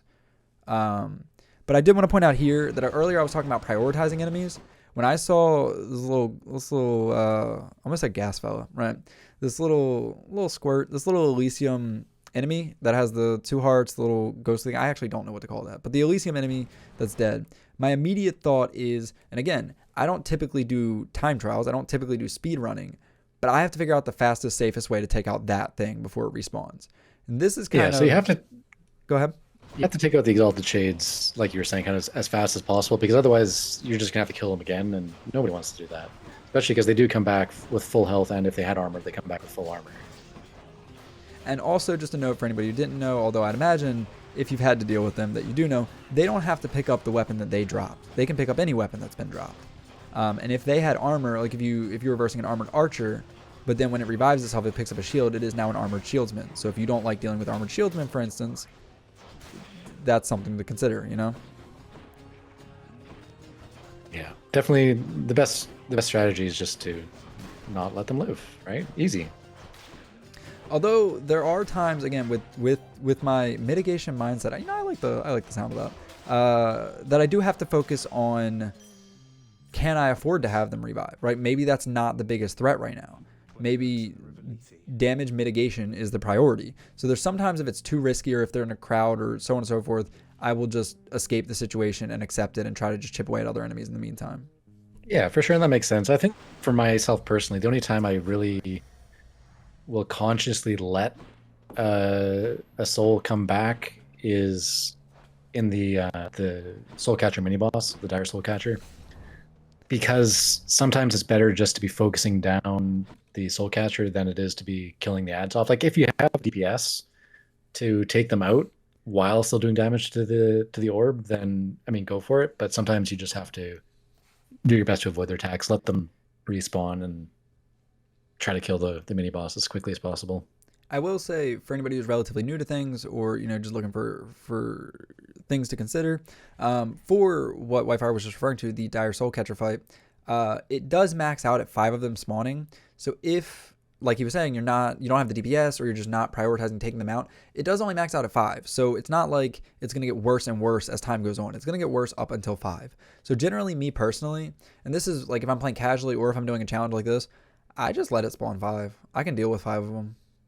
I can. Yeah, I prefer not to let it spawn any and just kill it in like 5 seconds, like I was talking about earlier, but not really an option in a run like this. Yeah, we all have our different strategies. I prefer to let it live for at least 6 seconds. I pause here just to showcase. This is an example of what we were talking about earlier. I had the choice of a shop or a heart, and I have enough health that I don't need to worry about recovering health. So this is the easy choice. And then This is, of course, the final room before the heroes. That's life. I was gonna say I imagine I take a break here because usually the heroes, the area that comes after the heroes, Styx, and then the final boss, each of those three things to the degree, and Styx is very variable depending on your build, depending on your playstyle, depending on a bunch of things. But the other two, I feel like they're the two big skill checks or build checks or run checks or whatever you want to say. They're the big points in given runs. So that's the first thing that I would really need to take a composure break or whatever for in regards to a run or an attempt like this. Actually, I do want to get into this because we were talking about this earlier, right? Using your summon on this fight, I do not do it for the start for a couple reasons. First reason, I have damage control, so I would have to get 4 hits in before doing it, or it wouldn't do its damage. Second reason and primary reason, I don't think I ever use it at the start of this fight, and that's because for me, the second level of the Minotaur, his second phase, is drastically more difficult than his first phase in these run attempts specifically, because a stray projectile from him is very dangerous, and he has projectiles in his second phase. So I want to do my 1500 damage to his second phase and not his first phase. I'd rather just fight his first phase. In addition to that, with me personally, I don't think I've ever had Antos miss these two. I just don't think they move fast enough. Maybe the bull if he's doing his sprint, but I wouldn't use it when he's doing his sprint. I would use it when he's walking like he is now. Yeah. So I've never had Antos miss these two. He got locked on the thing there, which was very convenient. Yeah, so the cheap point there about Antos not missing, that is one nice thing about Antos versus some of the other summons, is that they do more reliably hit their targets, because they don't really determine their, I guess, what they're hitting, because they don't do an AoE, I should say. They just pick 2 targets or up to 2 targets, might just be 1, and those are what they hit. Versus like Megara or Thanatos, where you get an AoE with a timer and then it goes off. Now the big drawback, and you can see it take effect right here, is that when you use Antos, if there are 2 enemies, because we did say up to 2, but if there are 2, they will target 2 different enemies. They will not target the same enemy twice if they have the option of targeting 2 different enemies. Which is a bit unfortunate in this fight, because I do not need them to do damage to Theseus. Versus in like the final fight of the run, I'm happy that they damage the same enemy twice, you know? Unless you mistime it and they attack a skull instead, which they can do. Which they will definitely do, yep. Which is actually a good reason not to use your summon in the first phase, like the first half of the Hades fight, because there are ads. Whereas in the second half, unless you do it when you send ads out, of course, but it's just much safer to do it in the second half when there's no darkness, there's no ads. It's just you and Hades. So we got rid of the Minotaur here. Earlier, the Minotaur was doing his dash attack. I will say that given, again, these circumstances, that can be one of the most difficult attacks to deal with, probably from any enemy in this entire playstyle.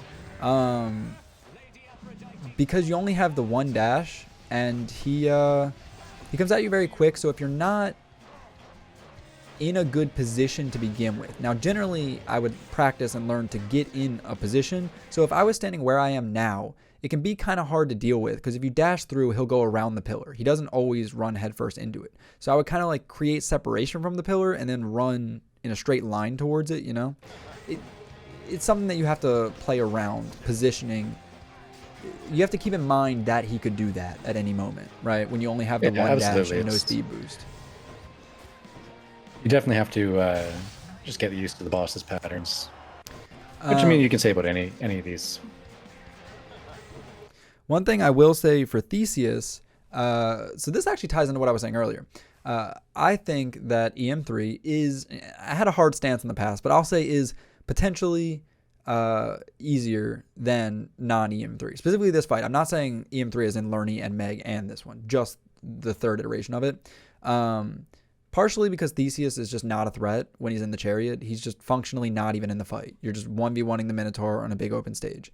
But then once you get him to this point, the harder point with the god, well, what could potentially be the harder point with the gods, I mean, I get hit by Aphrodite here at the beginning because I don't know her pattern by heart. So I'm used to them spawning an attack on you, but instead she spawned an attack everywhere except on me, which I guess is kind of the thing. But yeah, once you get to this phase, he only has, what is it, a third or a quarter of his health, as opposed to the half that he would normally have. So you don't have to deal with a difficult pattern. I was going to comment on that too. Definitely the difference is that in the normal fight, it procs the phase change at half, and it's about third and a third remaining in the AM3 fight. You have to deal with the god summons for a briefer amount of time. I will say that another strategy that you could use if, for whatever reason, the Minotaur is not a problem for you, or if you're just doing a regular run, or maybe even potentially speed running, I don't know, is you can use your summon while Theseus is the only one left, and while he's summoning the gods. He's completely vulnerable, and he's just standing still. I do not do that there because, again, the Minotaur is the bigger threat to me. I'd rather do 1500 on the Minotaur's second phase specifically, than eliminate Theseus in one go. So at this point, we are late game, and one benefit to doing a boonless run is that you sell your boons. So that doesn't just get rid of your boons. You do get money in exchange for those. So it makes it easy to afford a lot of things. And since we're late game here, and I know there's only going to be one shop, and typically at most, the shop is only going to have one useful item, which could be like potentially one Centaur heart. It doesn't typically have two of those, or a single other thing that's useful in this circumstance. So at this point, I can just start getting all these temporary things, right, without hesitation. I'm not going to take the cast one because it's just not going to be useful to me. But like I can confidently take everything else. Even if it did put me under the 225 threshold, I could still make that money in the chambers ahead. So definitely, I could see an argument here. We were talking earlier about the keepsake you could use. There's an argument you could make where it could potentially be more beneficial to take the bone hourglass into Styx, especially because, like you said, you have so much more money. Because if you're primarily using one of your abilities, like your attack, you could just stack up the attack buffs from the shop, and they're going to last until the Hades fight, with good RNG. But you could have, 2 or 3 of those stacked up, whereas with your shackle, you're only going to get, you get 100% bonus damage, but you could get more if you get lucky. It's definitely kind of a high roll thing. It's not a guarantee, but you could make the argument to use it. I will say, so this is what I was referring to earlier. There's only one item that's at all useful for me, given, again, this run. I am not considering the anvil in this run specifically because this run is built around flurry shot, and that would be a risk of losing it. So that could potentially, in a different run, I'm just saying, be another item that could be useful, right? If you've survived with just the core weapons mechanics and you don't really love the hammers that you've gotten, then yeah, why not try and get 3? Yeah, the anvil is definitely an interesting mechanic. I would say 95% of the time I would never consider it, just because you'd have to have abysmally bad luck where your hammers are just complete trash and you don't want them. Usually you have at least one of your hammers that you really want to keep, so you don't want to risk losing that. But it's possible, you could maybe get it, or you would want the anvil. I will say an example of when I would go for the anvil is if I chose my first hammer, hoping to get a second hammer that synergizes well with it, and then instead it doesn't, right? Yeah, it really depends on the weapon too. Like, you have to know what hammers are available, because especially in a run like this where you're not really having any boons anyways, getting a bad hammer that doesn't really work with a boonless strategy can just straight up ruin your experience. So I touched on this earlier, and this is, I suppose, to a degree a playstyle thing, but this is the type of things that I think about where if I was talking to somebody who's relatively new to the game, right? If your concern is with winning and not having an exciting in-their-face playstyle, what I do right here, and not time, I should also add, right? If you're not running tight deadline, this is just an entirely safe, no-threat way of dispatching this room, right? I did not have to go at them. I did not have to, engage with them. I just stood in place and won the room because of flurry shot, right? Because of hit stun looping. And that's kind of a thing that I consider and look for and think about how to do in general in rooms, right? That was like a good showcase of it, but that's kind of been like my playstyle throughout the whole run. Was if I can line something up like that, that's the goal. That's definitely a smart way to play, and I do that too a lot, especially in Styx, just because of the hazard of poison.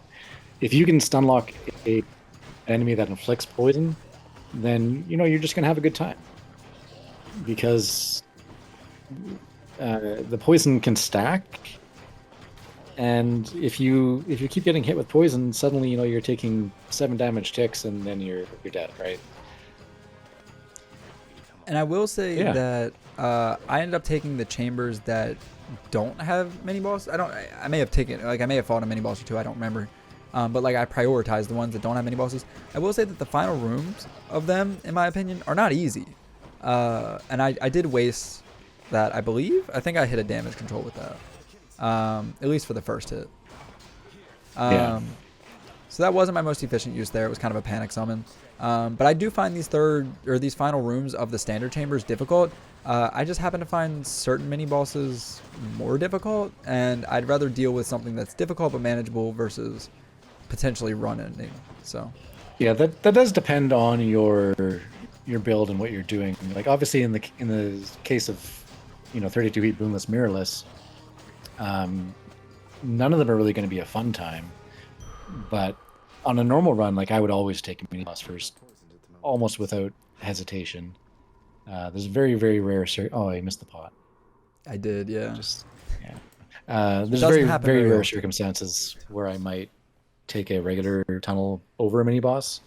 But for this, you kind of just have to look at the rewards, and quite often a mini boss is going to be a god, and you'd want a god at this point in the game. So taking the standard tunnels, even just for that, makes sense.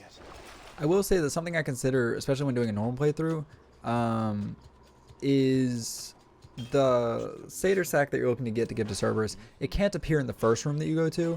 So again, same concept with the mini boss being difficult. If I was going to take a mini boss room, I would save it for at least second, because then there's a chance that you don't even have to actually fight a mini boss. Exactly. Yeah. And that's something that anybody who plays the game should be aware of as a part of the strategy of going through Styx, is that you can only ever get the Satyr sack on the second tunnel you take or later. And I believe it goes up in likelihood by like 55% every single chamber after the second one. So it just becomes more and more likely that you're going to find the sack. So getting on the 5th tunnel is quite unlikely. It does happen, but it's very unlikely. So the flurry shot, the enemy that I'm facing right now, that one that launches the projectiles across the map, he can kind of ruin my... Called a bother. Yeah, he can be a bit of a bother. He can kind of ruin my stun locks. So I kind of was like doing my arrows on those enemies in that little room there with the awareness that he's there at any given time. Then I'll have to have a safe dash out escape route from my place that I'm standing, right? Although thankfully in that pass room, I think the second one didn't proc until I had already defeated the other enemies. He was just kind of chilling. So that's always convenient. Yeah, I like the snake stones are probably, in my opinion, the easiest enemies to fight in Styx, because they don't really aggro, and even if they do, they move slow. They're not really coming at you, and it's pretty easy to avoid their lasers. Versus something like the satyrs, which are moving around, spitting nasty poison at you, or the rats, which are covering the ground in poison pools. Even the bothers aren't that bad, as you take 25 damage from one. Yeah. I mean, this applies to any enemy, but the bottlers can be particularly bad if you happen to get like a speeder one, because that does affect their attacks as well. So then their attacks are just coming out very consistently and very fast. So you have to constantly be dodging their attacks, which doesn't leave as much room for attacking. Again, mind you, most things that I'm saying are either my personal playstyle or catered to a 32 heat boomless mirrorless. Absolutely, yeah. I will also say the snake stones, they're not really my favorite. I would say that I prefer them over the satyrs. The satyrs are probably my least favorite enemy to come across in this area, right? But like, I would prefer these rats. I just line them. They're not a threat from a distance. Projectiles, I think I would probably rate, for my, again, personal preferences, I would rate the rats as more difficult or more annoying, I should say. Maybe not difficult, more annoying to deal with than the satyrs, just because of the poison pools that they leave behind, especially if you're in either tight quarters or there's a lot going on and there's just everywhere. They're really hard to avoid. Whereas the satyrs, like you can destroy their little poison darts, so it's not too bad. So as we've talked about throughout this run, you know, I think that was my first not perfect catch. Let me just put myself on blast. Just, It was still delete the save, start again. yeah, it was still a catch though, right? Can you imagine if we didn't get the fish, right? But no, in regards to what we were saying, I think going into the enemies that we were just discussing and preferences, it ties into what I've been saying this whole time. Like an enemy that is slow and doesn't have range and is very telegraphed, very predictable is going to be my preference, which is why the rat's not a problem to me, right? Even though they can flood the area with acid, I can always see where that acid is ahead of time, right? It's easier for me to dash through, again, for me personally, than like the satyrs doing their projectile, which could just hit you off screen or hit you just because you're not paying attention to it. Slow, predictable, and bad range are like generally the three things that are going to make an enemy my like preferred to me by far. And so the snake stones, they're like 2 out of 3 on that, right? They're slow and they're predictable, but their range can be problematic. Yeah, I would say that kind of goes the same for the satyrs though, because maybe slow isn't the operative word there, but they're very predictable and they have a very obvious telegraph. Like you have the audio cue, you can see them kind of winding up. The only thing that goes against that is that it's really hard to see the darts, especially if there's a lot going on. But I would say that they're pretty easy to deal with versus the rats. But again, I think that goes against our play styles because you're more careful, you're staying back. I tend to move around a lot and get right up in their faces, which means I get poisoned a lot. Oh, okay. I thought you were going to leave before you got the gold.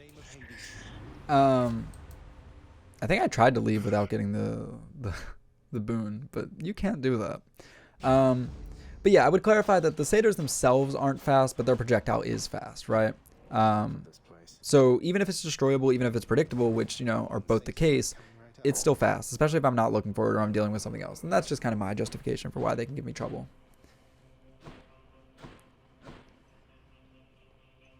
So this run, I mean, it makes sense because it's a run where I beat it. But this run worked out very well, right? So I did have to take a boon into the final fight, which is less than ideal.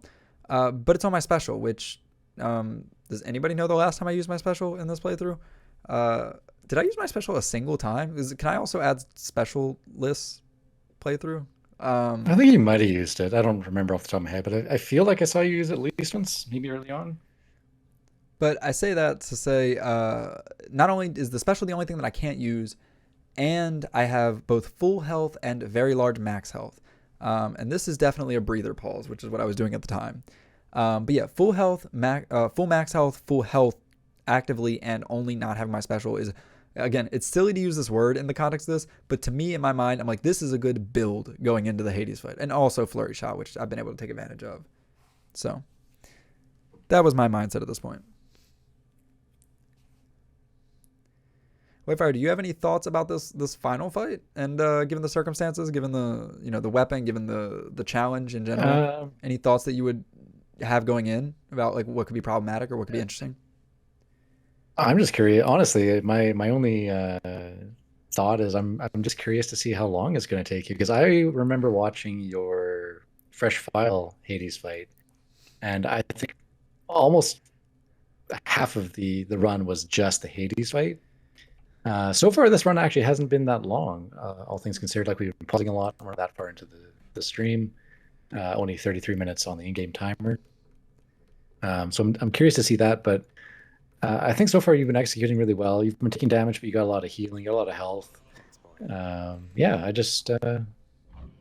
just curious to see how you handle Hades. I don't think it's going to be too hard, because once you get to this point in a run, the Hades fight itself isn't altered that much by the different packs that you take. Like obviously damage is going to affect you. But you don't have forced overtime. You don't have tight deadline. I don't think I have any hard labor, so the damage won't affect me. Yeah, you don't have. Oh, that's right. You don't have hard labor. The The only thing that might affect is like enemy health, but I don't even actually remember if that affects bosses. It might only be regular enemies. So I think it I'd does, have to but I look don't into know that. for certain either way. I will say that I'm actually glad you said that because that's something that I forgot when we were looking at the pack. But that was a very conscious decision. Was I wanted the final boss fight to be as regular as possible going into it.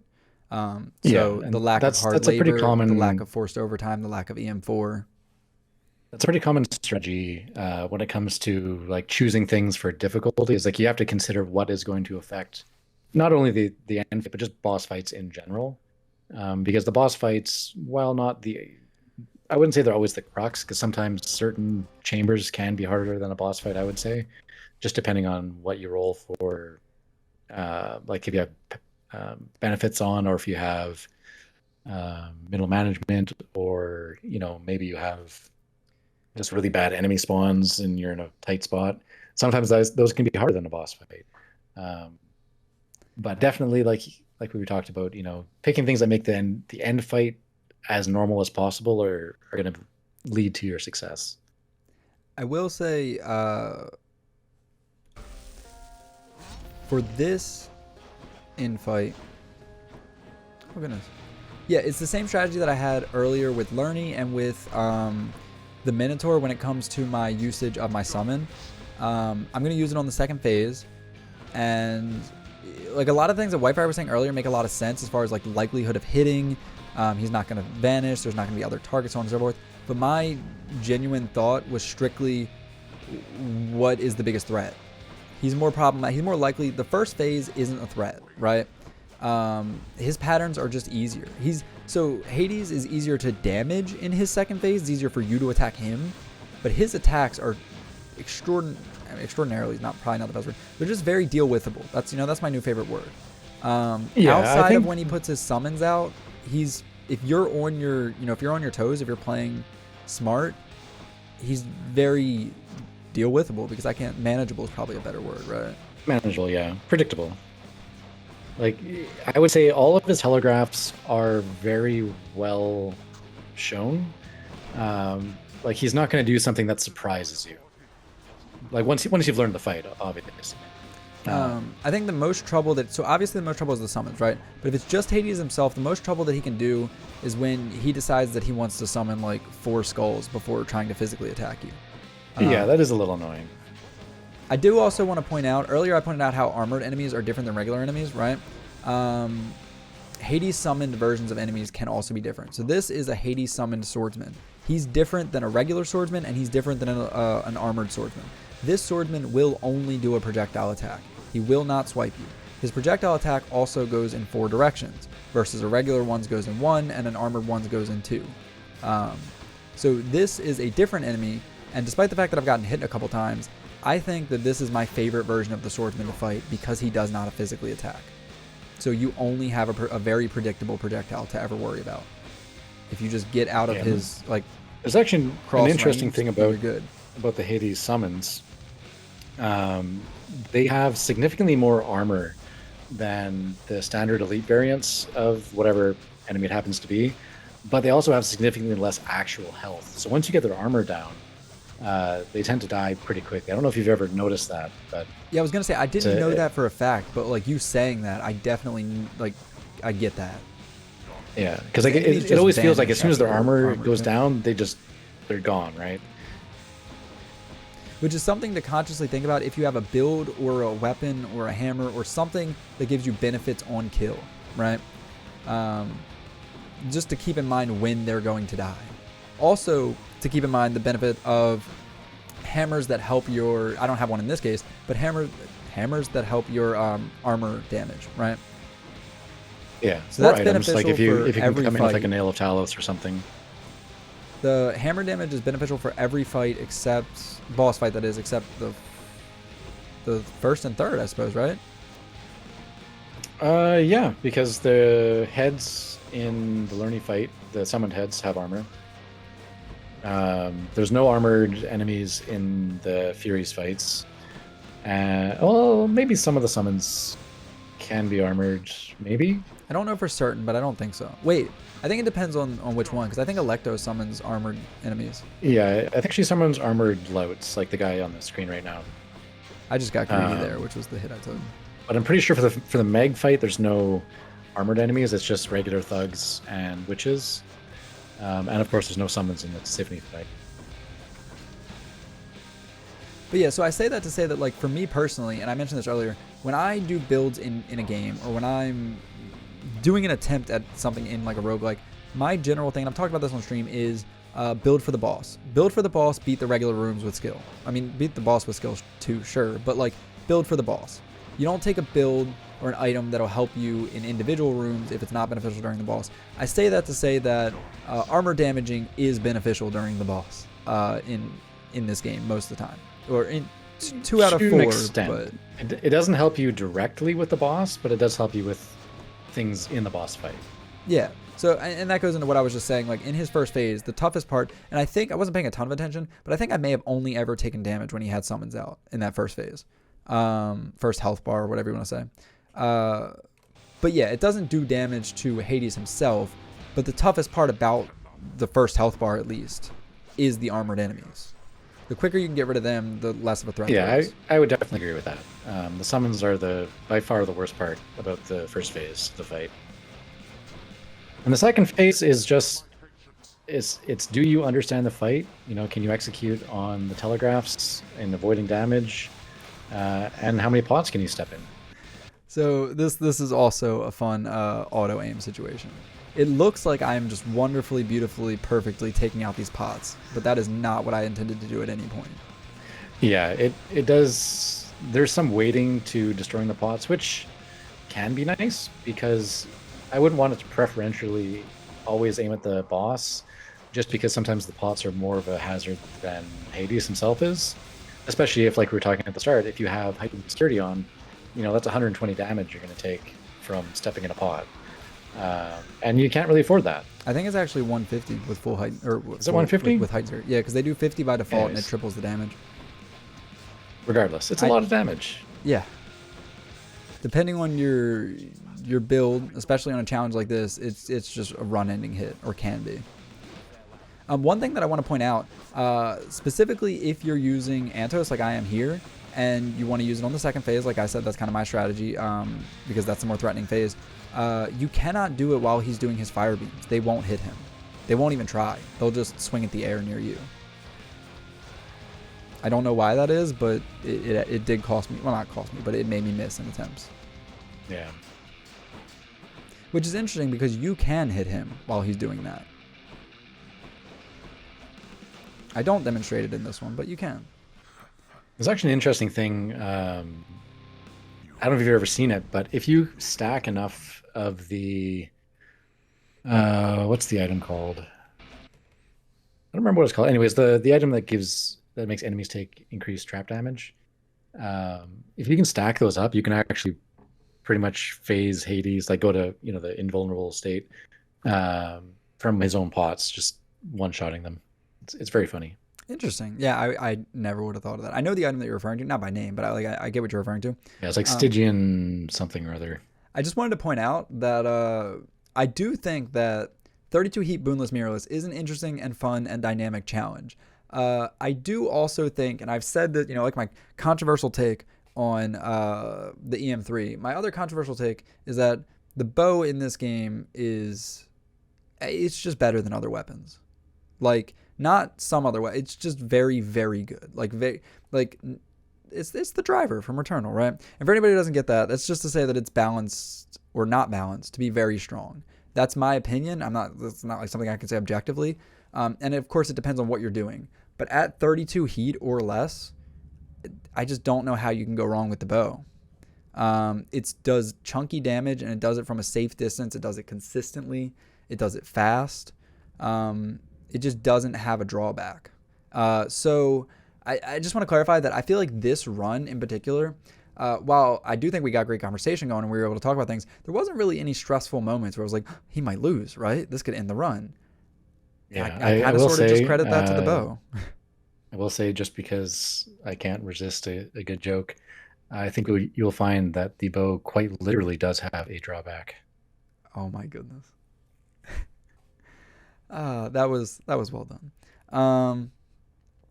But yes, no, the bow for this challenge for me for 32 heat although ironically, it was not the first weapon that I defeated 32 heat with. So, but yeah, I just think the bow is very good. If it's not your playstyle, that's understandable, but this is a demonstration of what the bow can do, right? Yeah, I mean, there's a very good reason why.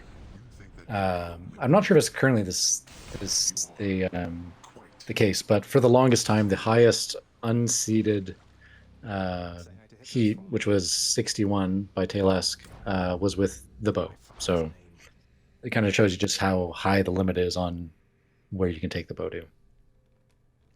So as you can see on this screen, I suppose this will become relevant when we do the other ones. I don't even know if I said at the beginning of the stream, but this is a series. I did do it with every single weapon. We just happen to be showing off the bow today. With every weapon, I did 32 heat, boonless, mirrorless. I think I said it in the middle of the run, actually. But as you can see here, for a lot of weapons, that was also my first time doing 32 heat with them. So that was kind of something fun to consider, right? Yeah, definitely. So I will say that was much faster than your fresh file Hades fight. So hey, props to you. Thanks. I put in a lot of work, right? Yeah, but that was overall that was a really good run. I think we definitely covered all the salient points. Didn't have too many differences of opinion, but I think we've already talked about those in the past, so maybe they just didn't crop up. But yeah, I mean, well done. Bravo. Round of applause. Thank you. Thank you, Nurse. I think the general takeaway from me, and I just think it's like a playstyle thing, right? To show. I mean, you can even see my best times there are nothing impressive. But it's just that my mindset, and again, like when teaching people, I just wouldn't teach people to dash. The dash strike has a lot of benefits. Like we've talked about this off stream, but the dash strike just has outright benefits as far as speed and power shotting and so on. But that just wouldn't be my personal way of instructing somebody to use this weapon or just any weapon if they were like, and that's the thing, like you can be coached by different people and you can synergize better with different coaches or different people. But my general play style is gonna revolve around, like we said, mitigation before. It's gonna revolve around getting to an area where you can't take damage, and that's how I would take advantage of the bow. I would take advantage of the fact that it is, well, I suppose other than the rail, or I guess tied with the rail, it is the weapon that is just like outright a projectile. Not can be used as one, but just that's all it can be used as, right? No matter how close you get, it is still a projectile. And so I just take advantage of that. You keep your distance. You use the full range of the bow. You use the full speed of the bow. You just create separation, get in safe space, and attack the enemy. And that's what happened in the Hades fight itself, but that's also just what happened throughout the entire run, you know? Yeah, definitely. I will say, so for anybody who doesn't know, isn't familiar with the Hades community and kind of the general, I would say the meta, it's not really going to apply to this because this is not just 32 heat, but this is 32 heat, mirrorless, and boonless. So it's going to be a little bit different. But like on a standard 32 heat, a lot of the advice for what your pact is will vary from person to person. If I was telling somebody like a suggested pact for their first attempt, if they didn't want to do tight deadline, it would probably be very similar to what you had for your pact. But that said, I also usually tell people like, just get used to tight deadline. So I think, yeah, you definitely had a solid build. I think it could be good to show people who are interested, not just in doing, boonless, mirrorless 32 heat, but 32 heat in general, or even just how, like you were saying before, how to use a weapon effectively and, not get hit. Although I was surprised how many times you did get hit. Interesting. You mean in that last fight or in general? No, just in general. Yeah. Yeah. I mean, it definitely wasn't a no-hit run. But it also, that's something that like you're playing with that in mind, that it doesn't have to be, yeah, I was able to recover health. That wasn't one of the things that I took, and that's a conscious decision as well. I did miss the little health that you would get from like just entering chambers and stuff from the mirror. That was something I had kind of grown accustomed to. Or the darkness health. Like three healing per room, and yeah. And look, there's the Titan blood to show that this was also my first time doing 32 heat with the bow. So, well, not necessarily true. No, that's but, not necessarily true. but That I am was, saying I that that's remember the from the case. beginning, that was actually your last bounty for the bow. I don't know if you realize that, because at the start it said for 20 heat, which is the last round of bounties. So after this, there are no more bounties on the bow. Interesting. I wasn't aware of that. Not that there was an end to the bounties, but I wasn't aware that that was my last one with the bow. Yeah. So that's fun. And look, we even got a positive ending speech thing. Speech thing. Yeah, That's you just died from being too happy. Did you also die from being too happy at completing this challenge? Not this challenge like this run, but I mean the whole all 6 weapons. Yeah. Yeah, let's go with yes. No, it was definitely fun though. I enjoyed this challenge. It was an interesting challenge, right? Because I was gonna say like, oh, it was tedious at times, or it was a struggle at times, or it could be a challenge. But I guess that's what a challenge is. That's what you're in it for. I mentioned this at the beginning. Like, I don't really typically do speed running, but I do like difficulty challenges, and I feel like this kind of fell right in line with that. I feel like it worked out well. Yeah. I mean, I stand by what we said earlier. I really, the playstyle things and the building the mirrors and the like using this to learn from are the interesting things for me, right? This is kind of my way of doing things. It's definitely not the only way, right? There's a million different ways you can say, and that's kind of what I was touching on earlier. Like, it depends on if you were getting coached or told how to improve. It's going to depend on who your coach is. It's just like sports, or it's just like any competition, right? But I feel like these are the things that I have to bring to the table in playstyle. And I feel like not only is it just like a preference thing, I feel like I can justify the decisions that are made during them, right? So if you're not, because like you were saying that if you were going to help somebody to get like a 32 pack, for instance, you're going to open with that they should get used to tight deadline. And for me, just by like watching this run that I did here today, that in and of itself would eliminate a lot of my strategies, right? Or at least it would make them problematic or not ideal, or however you want to phrase that. But for me, I find it easier to stand in place at a safe distance and just hold in a button to attack while not being threatened in any way than having to ever consider time, right? And in some cases, that's ideal. Like when I took out the rats and I made like a point of pointing it out in the room and there was 3 rats and they were lined up and I was damaging all of them, there's probably not a way that I could have damaged those 3 more, right? More efficiently. Yeah, no, sometimes standing there and just stun locking is the play, right? But definitely not always, especially like isolating slow enemies. And for me, I'm not just doing it for personal preference. To me, this feels strategically the best, and that's why I take that approach. But yeah, so that was the run. That was the bow. That was the smoothest one, beginning to end, I would say. Like I said, no super danger. Kind of had a good build from the start with the flurry shot and with the damage from the Zagreus aspect. But yeah, I mean, it was fun. I had fun. Yeah, I had fun being here chatting with you about it. I hope it was entertaining for everyone watching, and it was entertaining for you too as well, QP. Yeah, I mean, I definitely had a good time. But yeah, Wi-Fi, it has been a pleasure having you on. Yeah, anything else you want to say? Anything you want to plug while you're here? No, not really. I think I'm good. Just give QB a follow, maybe subscribe if you enjoy this content.